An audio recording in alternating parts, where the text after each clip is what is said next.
Suamiku pewaris utama. Bab 55. Dendam membawa kekacauan. Itulah masalahnya. Mungkin Erik sekarang tidak tinggal dengan orang tuanya lagi, tapi mungkin bergabung dengan pengawal lainnya. Pengawal? Anak buah siapa dia? Tanta Zephyr terkejut. Tuan Muda Hendy, dan kakeknya Tuan Mahesa Birawa. Apa? Kenapa?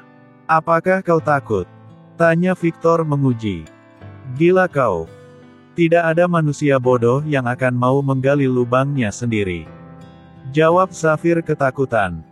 Tapi aku mau si Erik itu mati. Tegas Victor tidak mau tahu. Kau lakukanlah sendiri kalau kau bisa. Tantang Zephyr tetap menolak tugas itu dengan tegas. Aku akan membayarmu 10 miliar, untuk kepala si Erik itu, ucap Victor mengiming-imingi Zephyr, agar mau melakukan tugasnya lagi. 30 miliar. Kurasa jumlah itu pantas untuk tugas beresiko tinggi ini. Jawab Zephyr lagi mencoba bernegosiasi. Gila kau? Itu namanya pemerasan. Bagaimana kalau 15 miliar saja, tolak Victor kesal, dan menawar setengah harga untuk melakukan tugas berat temannya itu. Aku pikir-pikir dulu, dan mencari cara, apakah ada kemungkinan yang tidak beresiko, kalau jadi menghabisi musuh anakmu itu. Jawab Zephyr cuek. Aku tidak mau tahu bagaimanapun caranya, yang penting si keparat itu mati. Tapi apakah kau sudah sangat yakin, kalau pembunuh anakmu itu Erik? Tanya Zephyr seperti meragukan asumsi dari Victor itu.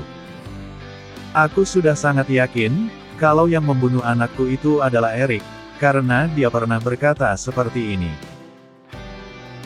Kalau lain kali anak kesayanganmu itu berani menyentuh adikku, dan mengganggunya lagi, maka aku tidak akan segan-segan menghabisinya, walaupun sedang berada di depanmu. Camkan itu. Begitu katanya waktu itu. Kata-kata itu masih belum bisa dijadikan bukti, kalau Erik terlibat atau menjadi orang yang tertuduh. Kalau kita asal tebak dan menghubungkan ancamannya itu dengan kematian anakmu secara membabi buta, lalu berdasarkan asumsi itu, kita membuat perkara dengan Erik, maka aku yakin, bukan hanya kau yang akan habis, tapi kita semua. Aku tidak mau hal itu terjadi. Dan beri kami waktu 1 minggu lagi, agar bukti-bukti lain bisa kami dapatkan. Aku tidak mau menunggu selama itu, hari ini juga kau habisi si Erik keparat itu, dan bawa kepalanya ke hadapanku. Dasar keras kepala, bodoh, idiot. Kau pikir menghabisi orang-orangnya Tuan Birawa itu gampang dan tak berisiko? Kesal Zephyr marah. Aku tidak mau tahu. Aku bayar kau 30 miliar, kalau kau bisa membawa kepala si Erik itu padaku. Terlepas apakah pelakunya dia atau bukan. Bantah Victor benar-benar sudah gelap mata, dan tak memikirkan resiko yang akan ditanggungnya nanti. Demi membalaskan dendam kematian anaknya itu, dia rela mengorbankan hartanya, untuk mencari dan menghabisi orang yang telah tega membunuh anaknya tersebut. Mungkin begitulah keadaan orang yang sudah gelap mata, disebabkan oleh dendam yang teramat dalam pada seseorang. Baginya, kalau belum menuntaskan dendam itu, maka hidupnya tidak akan tenang. Padahal, membalaskan satu dendam, akan menciptakan dendam baru yang jauh lebih mengerikan dari dendam pertama, tapi Victor tidak memikirkan semua itu. Baiklah kalau begitu aku setuju. Tapi kau harus siap menanggung resikonya. Jawab Zephyr pasrah, sambil memperingatkan Victor yang bodoh itu. Deal. Hari ini juga kau bawa kepala Erik itu padaku, maka saat itu juga, upahmu akan kuberikan. Ucap Victor senang, lalu pergi meninggalkan si Zephyr itu sendirian. Masih di tempat yang sama, bangunan gedung lantai 11 kota es. Zephyr masih belum beranjak dari tempatnya semula, dan masih belum berani memutuskan, apakah akan meneruskan masalah itu atau tidak, karena dia sangat takut, jika Tuan Birawa dan orang-orangnya itu akan mengetahui tindakannya nanti. Safir benar-benar bingung untuk mengambil keputusan sendiri. Oleh karena itu, dia segera mengambil handphonenya, dan menghubungi seseorang di kota J. "Selamat siang bos," ucapnya hormat. "Ada apa Jeff? Apa ada suatu hal yang penting yang akan kau sampaikan?" tanya orang yang dihubungi oleh Safir itu. "Bener bos. Bahkan boleh dikatakan sangat besar," jawabnya bangga dan senang. "Apa itu?" tanya orang yang ada di seberang telepon tersebut. "Ada seorang pengusaha showroom mobil di kota B, yang membayarku dengan harga tinggi, untuk menghabisi seseorang." "Maksudmu?" tanya orang itu lagi dan sudah mulai curiga. Pengusaha itu tidak terima, jika kematian anaknya, tidak dibalaskan dendamnya pada pelaku pembunuhan itu. Tunggu. Siapa orang yang kau maksudkan itu?" tanya Nick, atau Nicholas, orang yang ada di seberang telepon tersebut kaget. "Dia Victor bos, yang anaknya dilaporkan mati karena kecelakaan, tapi anak buahku berhasil menemukan bukti lain, kalau kematian anaknya itu bukan karena kecelakaan tapi dibunuh." Nick terdiam dan tidak merespon perkataan dari anak buahnya tersebut. Dia mencoba mengingat-ingat rentetan peristiwa yang telah dia dan anak buahnya lakukan di puncak itu. Seingatnya, dia sudah mewanti-wanti pada keempat anak buahnya itu, agar sedaya upaya menghilangkan jejak, dan tidak meninggalkan bukti, tapi masih juga ada yang hilaf, dan mirisnya lagi, jejak itu malah ditemukan oleh anak buahnya sendiri. Safir, itulah orang yang berhasil menemukan bukti kasus pembunuhan itu. Dia wakil ketua 3 dalam organisasi, yang ditugaskan oleh Nick untuk beroperasi di kota S, sedangkan 4 ketua lainnya berada di kota lain, kecuali kota B. "Bukti apa yang kau temukan itu?" tanya Nick mencoba mencari tahu. "Ada 4 buah botol minuman keras, yang sengaja dibuang dalam radius 475 meter dari tempat kejadian. Yang disinyalir, berisi minuman keras yang sama. Jadi berdasarkan bukti itu, maka kami mengasumsikan, bahwa kematian anak si Victor itu, adalah karena korban pembunuhan, bukan karena kecelakaan." Dek. Jantung Nick berdetak kencang, seakan tidak percaya, kalau anak buahnya sendiri yang menemukan bukti dari kebodohan anak buahnya yang lain. Pada saat kejadian, Nick teringat, bahwa 4 anak buahnya itu mengambil 4 buah botol minuman keras tersebut, untuk dikonsumsinya sendiri, dan tidak digunakan untuk menyiram jasad-jasad itu. Beberapa menit setelah mobil yang digunakan untuk membuang kelima jasad itu meluncur ke dalam jurang, anak buah Nick dengan santainya membuka tutup botol minuman keras itu, dan meminumnya sampai setengah isinya habis. Setelah memastikan, bahwa mobil itu terbakar tidak lama setelah jatuh, maka Nick dan keempat anak buahnya itu, bergegas pergi dari lokasi kejadian. Baru berjalan 475 meter, mobil itu berhenti kembali, karena salah seorang anak buah Nick mau membuang keempat botol itu ke dalam jurang, yang menurut perkiraannya, tidak akan mungkin bisa ditemukan oleh siapapun, kecuali kalau ada yang sengaja turun ke bawah, dan itu pun sangat beresiko. Mengingat semua itu, Nick merasa sangat bodoh sekali, karena perbuatan anak buahnya, bisa ditemukan oleh orang isin. Tapi untunglah yang menemukan botol itu anak buahnya sendiri, dan sekarang sedang melaporkan masalah itu padanya. Jadi setelah tahu bahwa anaknya si Victor itu mati karena pembunuhan, apa yang akan kau lakukan? Tanya Nick ingin tahu, apa yang akan dilakukan oleh anak buahnya tersebut. Karena aku dijanjikan akan dibayar dengan 30 miliar, maka aku akan melaksanakan pekerjaan itu, apapun resikonya. Jawab Safir mantap. Cari mati. Batin Nick dalam hati. Tapi hebat juga anak buahku itu. Karena telah berhasil menemukan bukti pembunuhan tersebut. Benar-benar bodoh. Sambungnya lagi dalam hati, dan tidak tahu siapa yang disebutnya bodoh itu. Apa tanggapanmu, jika yang membunuh Pram anaknya si Victor itu adalah aku sendiri?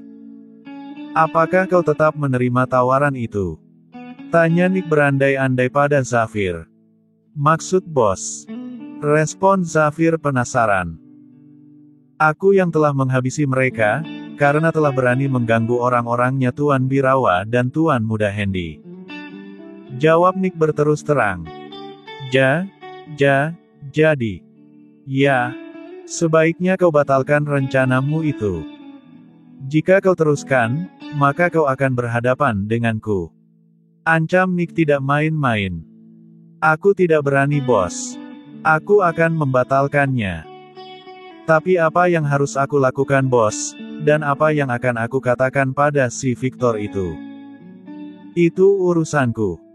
Kau tidak perlu menghubungi Victor, biarkan saja begitu. Aku akan menghubungi Bos Robin, agar bisa melaporkannya kepada Tuan Muda Hendy, atau Tuan Besar Birawa. Kata Nick memberi perintah, dan langsung mematikan teleponnya, tanpa menunggu jawaban dari anak buahnya tersebut. Sesaat kemudian, Nick menekan nomor kontak yang ada di dalam handphonenya itu, dan langsung terhubung dengan Robin. Sekitar 20 menit, Nick berbicara dengan Robin, menyampaikan semua informasi yang didengar dari anak buahnya si Zafir itu. Berdasarkan laporan itu, Robin segera melaporkannya kepada Tuan Muda Hendy, didampingi oleh Iron dan Hans. Kalau yang kau katakan itu benar, maka aku perintahkan untuk memberi pelajaran kepada si Victor itu, agar tidak berani kurang ajar lagi pada kita. Tanggapan keras Hendy setelah mendapat pemberitahuan dari Robin, si dewa kematian itu. Rams. Coba kau cari informasi, dan tanyakan kepada Carlos, apakah si Victor itu ada meminjam uang di bank yang dipimpinnya itu atau tidak. Ucap Hendy memberi perintah. Baik Tuan Muda. Jawab Rams cepat, kemudian mengoperasikan komputernya, dan mencari informasi tentang Victor. 1,5 menit kemudian, informasi tentang Victor terpampang di layar komputer yang ada di depan Rams itu. Di layar komputer itu, terdapat informasi, bahwa Victor ada meminjam sejumlah uang untuk memperbesar dan memperluas usaha showroom mobilnya itu. Hendy yang melihat informasi tersebut menyeringai penuh misteri, kemudian berkata, "Hubungi Carlos dan minta padanya untuk membatalkan pinjaman itu, dan suruh Victor untuk mengembalikan uang yang dipinjamnya itu, dan hentikan semua kerja sama dengannya." Ucap Hendy serius. Baik Tuan Muda. Jawab Rams singkat, lalu menghubungi Carlos, direktur bank ternama di kota B. Tak lama sesudah itu, hanya dalam waktu 1 menit, usaha showroom mobil Victor itu hampir gulung tikar, karena dia diwajibkan untuk mengembalikan seluruh pinjaman uang dari bank tempat dia meminjam uang, berikut bunganya. Tentu saja berita itu sangat mengejutkan Victor, lalu dia memohon-mohon, agar pihak bank tidak membatalkan pinjaman uang tersebut. Tapi pihak bank tetap menolak permohonan dari Victor itu, dan mewajibkan, agar Victor mengembalikan seluruh pinjaman berikut dengan bunganya. Jika tidak, maka seluruh aset usaha showroom mobil, rumah beserta tabungannya, akan disita oleh pihak bank, untuk menutup semua pinjaman itu berikut bunganya.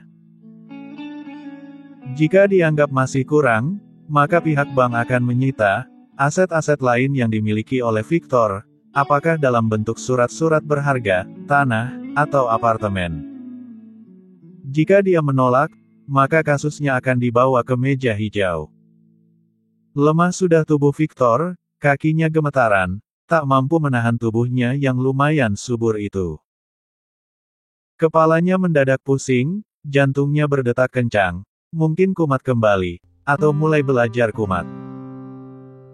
Dia tidak mengerti, kenapa tiba-tiba pihak bank membatalkan pinjamannya, bahkan mewajibkan kepada Victor untuk mengganti seluruh uang yang telah dipinjamnya dari bank tersebut.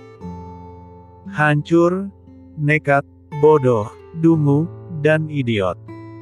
Itulah kata yang pantas disematkan pada Victor, setelah apa yang dia buat pada anak buah Hendy itu. Kini dia telah jatuh miskin.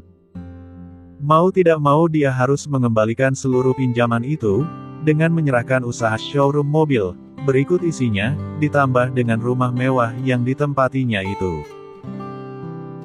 Kini tidak ada lagi yang bisa dilakukan oleh Victor, begitu juga dengan niatnya untuk membalas dendam atas kematian Pram, anaknya itu, karena dia sudah tidak mempunyai uang untuk membayar orang lain.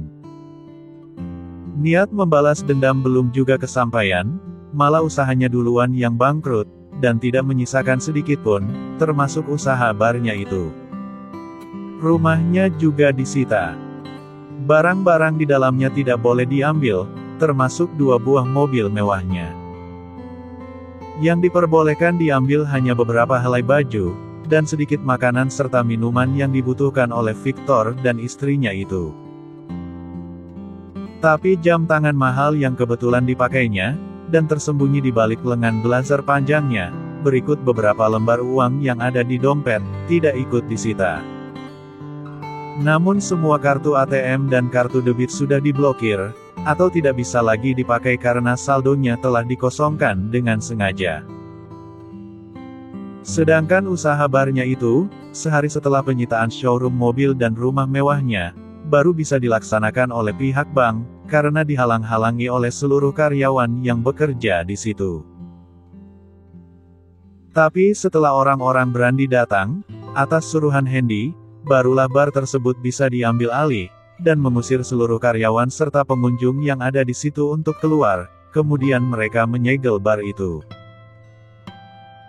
Untuk mengantisipasi segala kemungkinan ada sabotase, atau niat jahat dari orang-orangnya Victor, Brandy menugaskan kepada 150 orang anak buahnya, untuk menjaga bar tersebut di seluruh areal tempat di mana bar itu berdiri.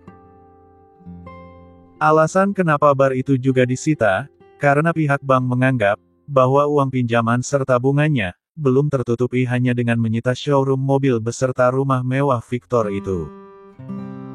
Maka sebagai jaminannya, mereka terpaksa menyita bar milik Victor tersebut. Karena showroom dan bar milik Victor sudah disita oleh pihak bank, maka otomatis, kegiatan di kedua tempat usaha itu, untuk sementara berhenti, dan akan dibuka 1 minggu kemudian, itu pun sudah berganti pemilik baru. Sekarang Victor bukan siapa-siapa lagi. Dari orang kaya berubah menjadi miskin, hanya dalam waktu 1 menit. Sungguh luas biasa. Showroom mobil berikut rumah mewahnya itu, memang menjadi jaminan pinjaman uang tersebut, tapi kalau bar tentu saja tidak. Tapi pihak bank tetap menyita bar tersebut, hanya sebagai jaminan, tapi itu alasan yang dibuat-buat saja atas perintah Hendy. Pihak bank di mana Carlos bekerja, berhak membatalkan pinjaman itu berdasarkan surat perjanjian, yang telah ditandatangani oleh Victor dan pihak bank, yang tentu saja berat sebelah, dan lebih menguntungkan pihak bank. Sebenarnya surat perjanjian pinjam-meminjam itu tidak boleh seenaknya dibatalkan oleh sebelah pihak, sebelum ada bukti-bukti yang mendukung. Tapi karena pemegang saham terbesarnya adalah Hendy, Carlos terpaksa menuruti keinginan Hendy tersebut, dan membatalkan surat perjanjian hari itu juga. Bukan hanya membatalkan surat perjanjian, pihak bank juga mewajibkan kepada Victor, untuk mengembalikan uang pinjaman tersebut berikut bunganya, yang jumlahnya lumayan besar. Leni, istri Victor, begitu mengetahui berita itu menjadi stres, dan bertingkah seperti orang gila. Belum sebulan anaknya meninggal, dan masih dalam suasana duka, kini dia malah mendengar berita, bahwa usaha suaminya itu telah gulung tikar.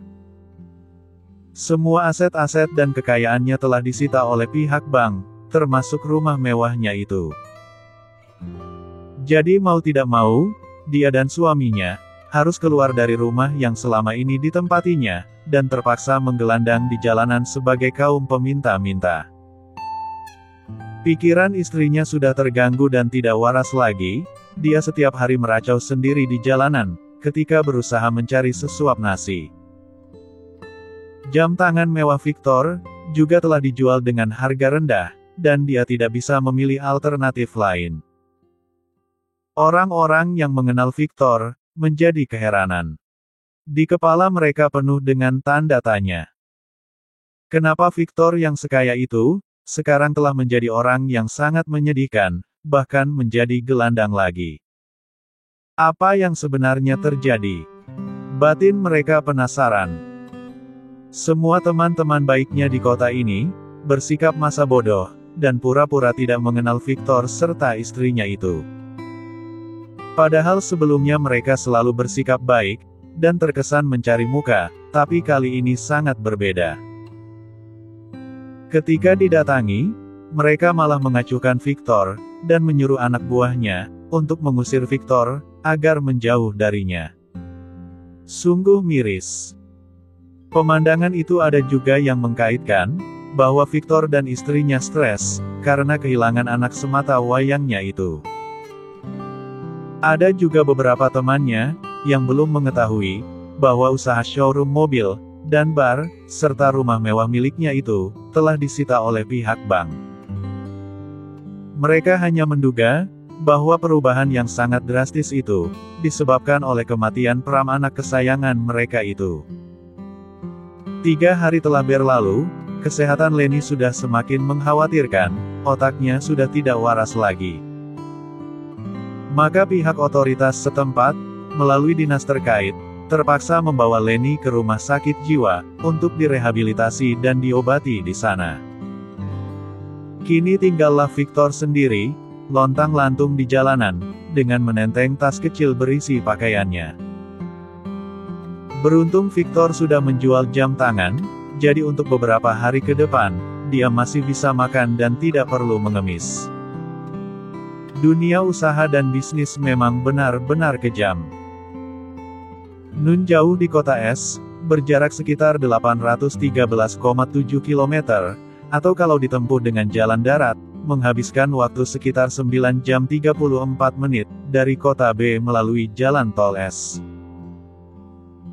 Arnold, seorang pengusaha daerah yang sudah malang melintang di tempat itu, juga sudah dikenal luas di Nusantara, saat ini sedang marah-marah kepada bekas anak buah Victor itu.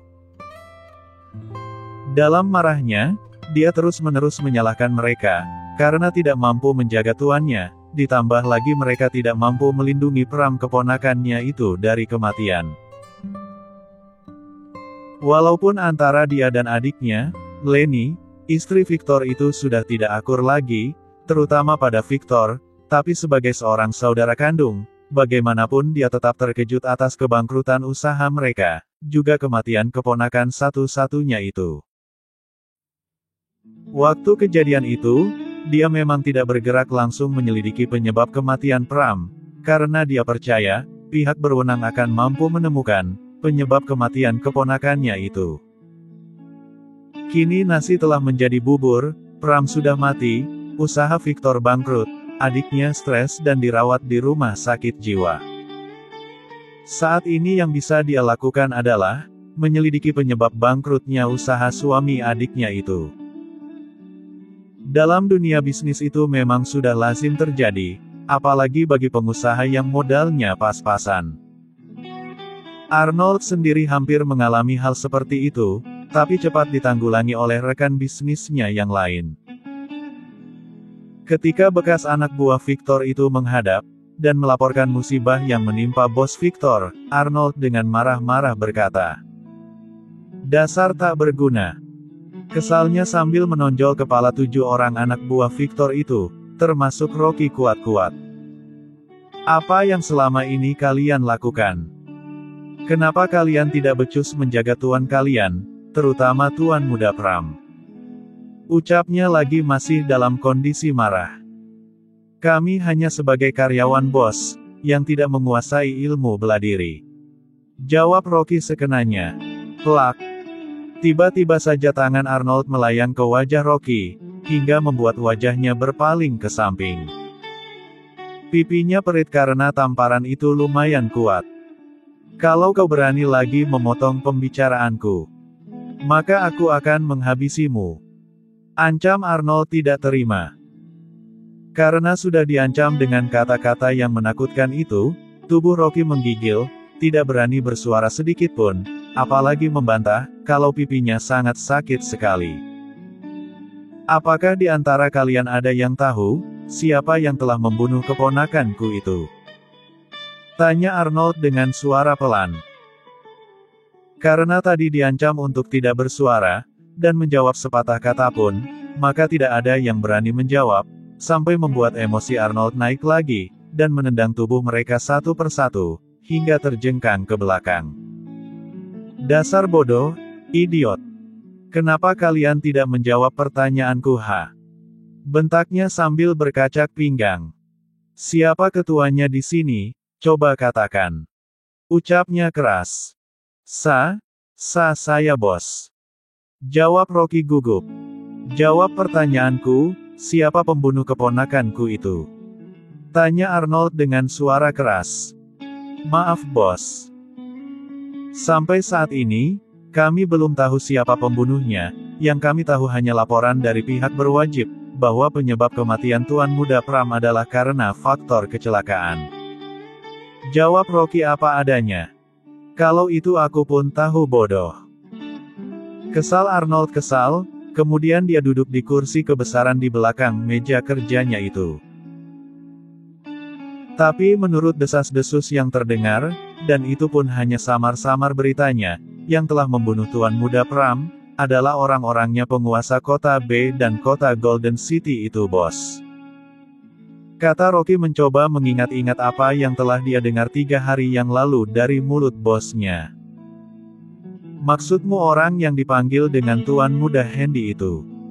Tanya Arnold menyambar perkataan Rocky tersebut. Benar bos. Jawab Rocky sudah mulai berani. Dari mana kau mendapatkan berita ini? Tanya Arnold lagi. Secara tidak sengaja, saya mendengar Bos Victor ada menyebutkan itu dalam telepon, tapi hanya sekilas, dan tidak terdengar jelas. Namun di dalam teleponnya itu, dia ada menyebutkan, orang-orangnya Tuan Muda Handy. Begitu saja bos. Jawabnya lancar. Masuk akal juga apa yang kau katakan itu, tapi apa untungnya kalau dia menghabisi keponakanku itu? Gumamnya lirih. Yang membunuh Tuan Muda Pram, bukanlah orang yang dipanggil dengan Tuan Muda Handy itu bos, tapi anak buahnya yang bernama Eric. Itu menurut Bos Victor dalam teleponnya 3 hari yang lalu, bantahnya cukup berani. Eric, apa statusnya dalam tim pengawal itu? Tanya Arnold penasaran. Saya kurang tahu bos. Dia orang baru dan belum lama bergabung dengan tim pengawal Tuan Muda Handy dan Tuan Besar Birawa. Tunggu sebentar. Kau tadi ada mengatakan Tuan Besar Birawa. Apakah orang yang kau maksudkan itu, adalah orang terkaya di dunia, dan mempunyai perusahaan di mana-mana? Ucap Arnold mencoba mendapatkan ketegasan. Benar bos, Tuan Muda Handy adalah cucu kandungnya. Apa? Kenapa aku belum tahu tentang ini? Wajar saja bos, jarak kota ini dengan kota B lumayan jauh. Ucapnya Rocky menyela. Siapa yang menyuruhmu untuk bicara? Bentak Arnold tidak senang.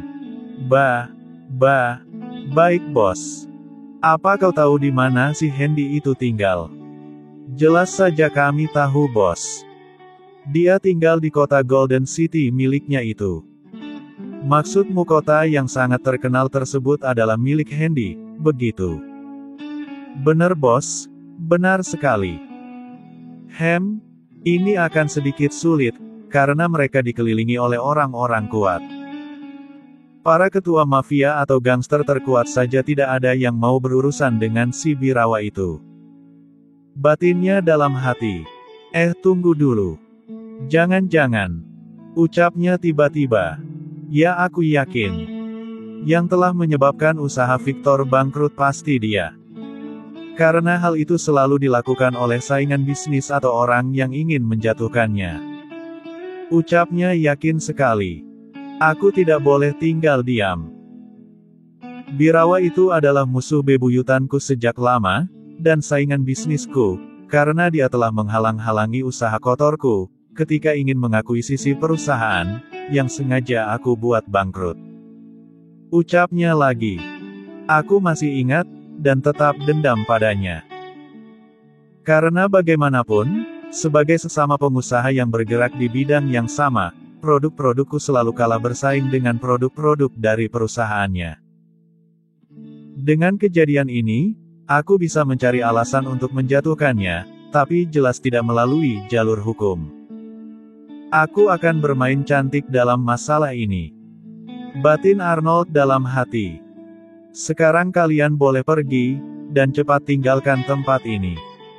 Aku tidak mau melihat wajah orang-orang naif seperti kalian. Pergi. Bentaknya mengusir Rocky dan 6 kawannya itu. Ketika Rocky ingin bergerak, tiba-tiba Arnold menghentikan langkahnya dengan berkata, "Tunggu.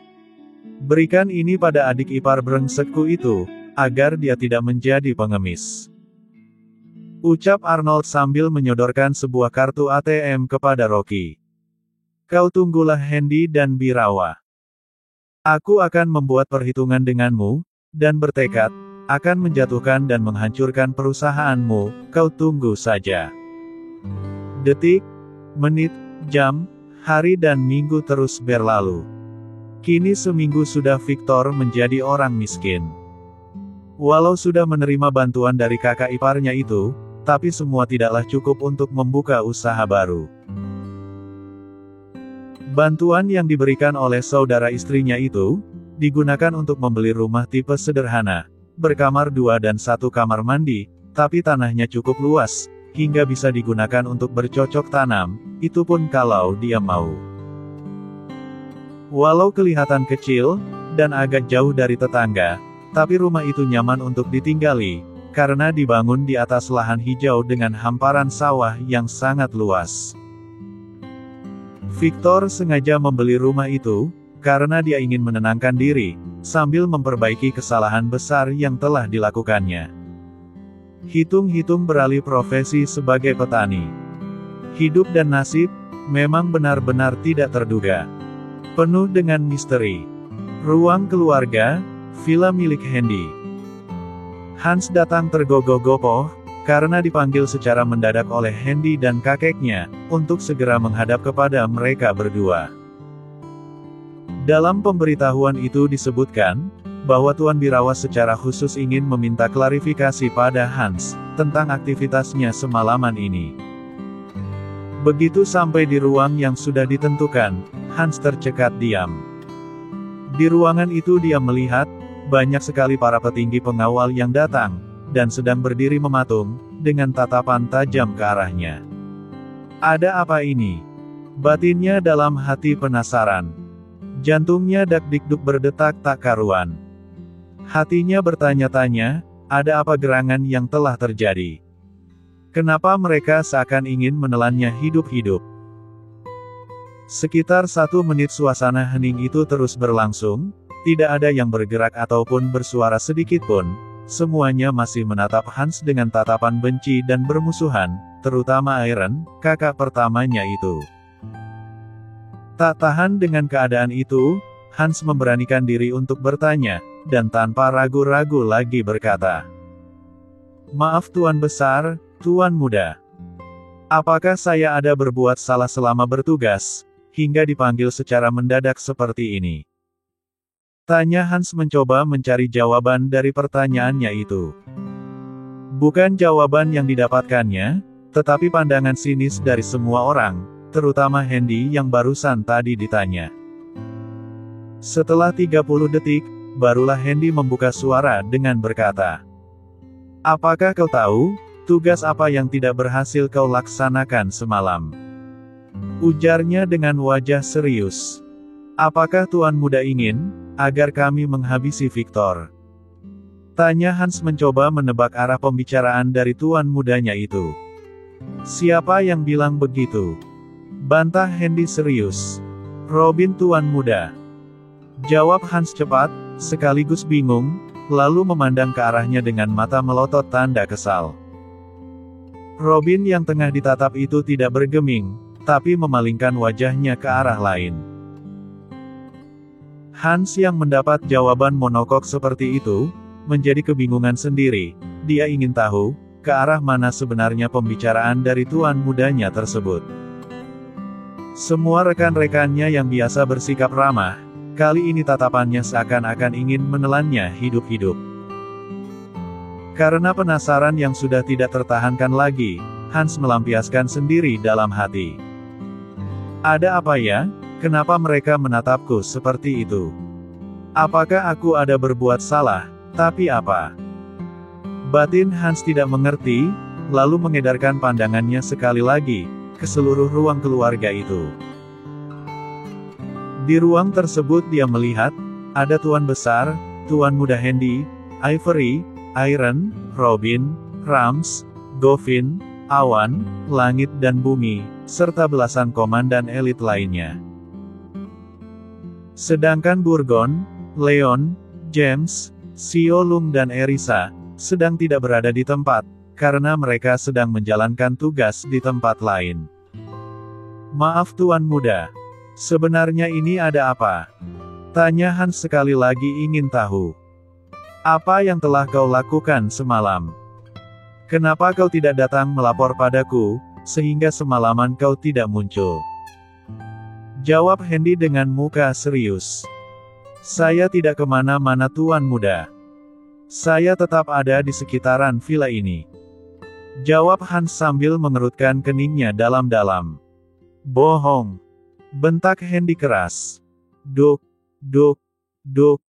Bunyi detak jantung Hans kuat, pertanda terkejut sekaligus takut.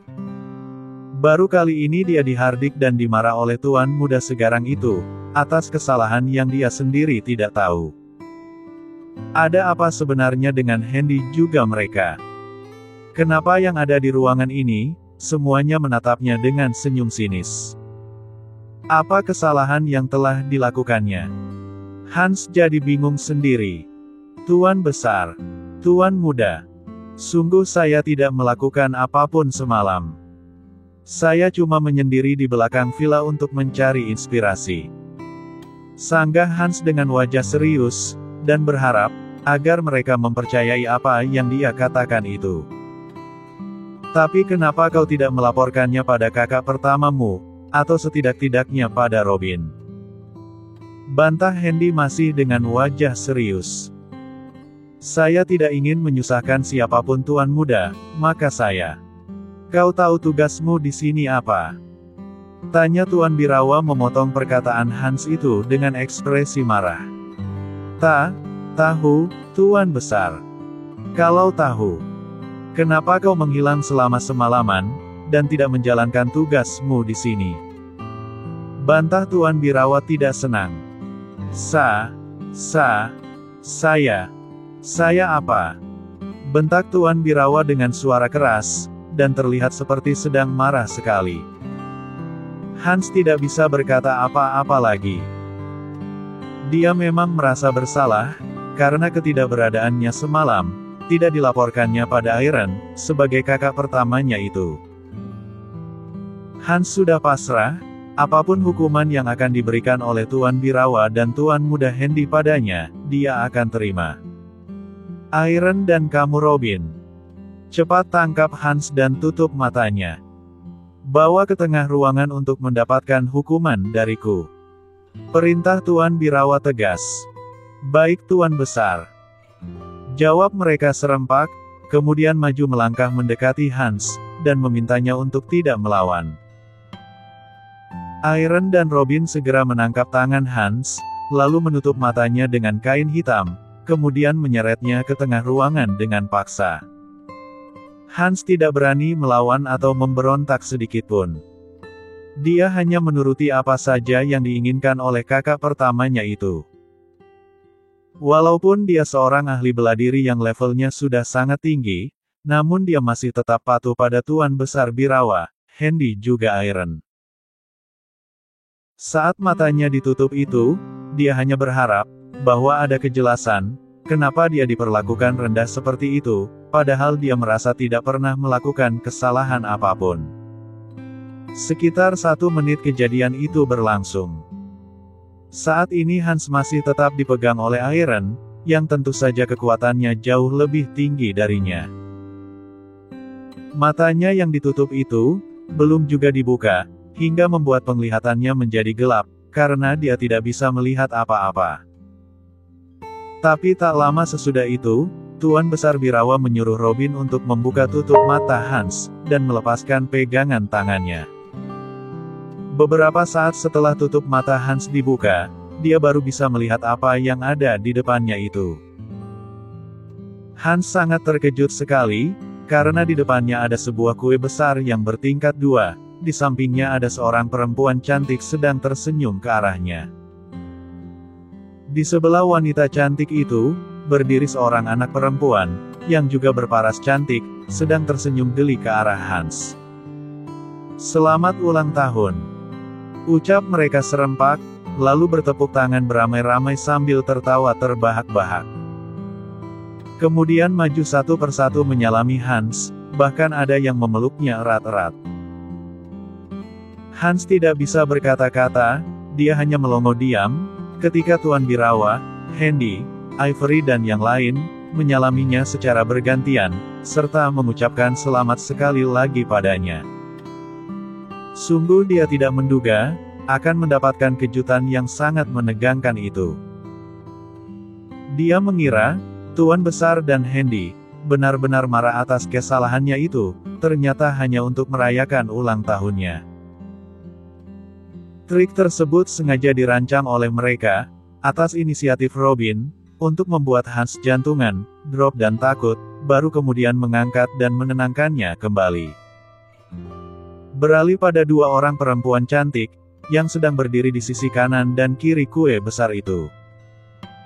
Yang satu sudah dewasa, dan satunya lagi masih anak-anak.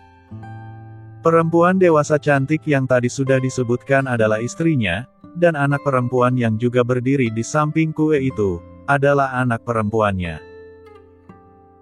Setelah semua memberikan ucapan selamat dan menyalaminya, barulah istri dan anaknya itu mendekati Hans, kemudian memeluknya erat-erat, sambil mengucapkan kata, "Selamat ulang tahun sayang. Selamat ulang tahun papa," ucap mereka bergantian. Hans yang belum pernah menangis sekalipun, walaupun dalam keadaan terluka, kali ini tidak bisa menahan keharuan di hatinya, hingga dia menitikkan air mata, karena ketulusan kasih sayang dari Tuan Birawa, Handy dan rekan-rekannya lain, terutama dari istri dan anaknya tersebut. Satu persatu Hans memandangi wajah mereka, seolah mengucap kata terima kasih, atas perhatian yang tulus itu. Tidak disangka, seorang yang dijuluki dengan si tangan kilat, karena kecepatan gerak tangannya dalam segala hal, hari ini, bisa terharu yang begitu dalam atas perhatian tulus yang diberikan padanya itu. Bagaimana tidak terharu? Selama ini, Hans sendiri tidak ingat, kapan dan tanggal berapa dia lahir. Dia hanya tahu kerja dan kerja, melaksanakan kewajibannya sebagai seorang pengawal elit, di keluarga Tuan Birawa, tanpa mengenal waktu dan usia.